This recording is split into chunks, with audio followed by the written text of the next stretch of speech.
लीजिए सुनिए सूर्यकांत त्रिपाठी निराला के लिखे उपन्यास चोटी की पकड़ का भाग 27 मेरी यानी समीर गोस्वामी की आवाज में। मुन्ना बुआ के पास गई, बुलाकर बाग ले गई। सूरज नहीं डूबा, पेड़ों पर सुनहली किरणों का राज है।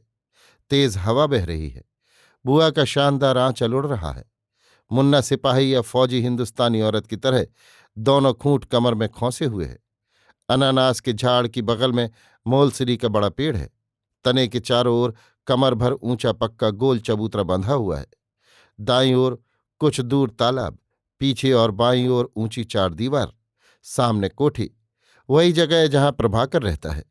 मुन्ना देर तक बैठी हुई बरामदे पर आंख गड़ाए हुए बुआ को फूल पत्तियों की बातचीत में बहलाए रही।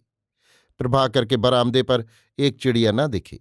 बुआ से उसने कहा, कैसा समय है? बहुत अच्छा। क्या चाहता है जी? बहुत कुछ। सबसे पहले क्या? हमको लाज लगती है। हमारा जी कुछ नहीं चाहता। जब भाग फूट गया तब चाह कैसी? ये तो हमारे लिए भी है, लेकिन ना जाने क्यों चाहना पड़ा, भाग को जगाना पड़ा। बुआ का ब्राह्मणत्व जोर मारने को था, मगर संभल गई।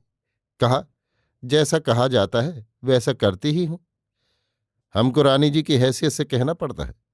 तुम ये समझ चुकी कि पीछा नहीं छूटता। तुमको ऐसा करना चाहिए कि पीछा छुटाकर मर्द भगे। अच्छा नहीं जान पड़ता। परमात्मा के घर जाना है। जी को बेपर्दगी पसंद नहीं। लाज बड़ी चीज है। दूसरा जबरदस्ती खोलता है तो बचाव की जगह रहती है। तुमने दिल दे दिया, ये दिल मर्द को न दोगी। लेने लगोगी तो मालूम होगा कि वो तुम्हारा नहीं। या तो वो तुम पर है या तुम उस पर।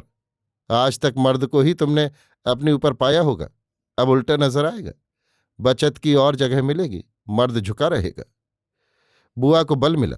पूछा, क्या मर्द के पीछे लगना होगा? हाँ, और वो इतना बड़ा मर्द है कि यहां उससे बड़ा मर्द नहीं। वो कौन है? वो राजा है। वही ये अपमान कराता है। आज तुमको रानी का सम्मान दिया जाएगा, साथ सिपाही रहेंगे। ये न समझना कि तुम रानी नहीं, बुआ हो। कभी ये न जाहिर करना कि किसी मतलब से तुम गई हो। तुम्हारे साथ सब पुलिस के सिपाही रहेंगे। खूब याद रहे, कहना, मैं रानी। तुमको कोई पहचान न पाएगा।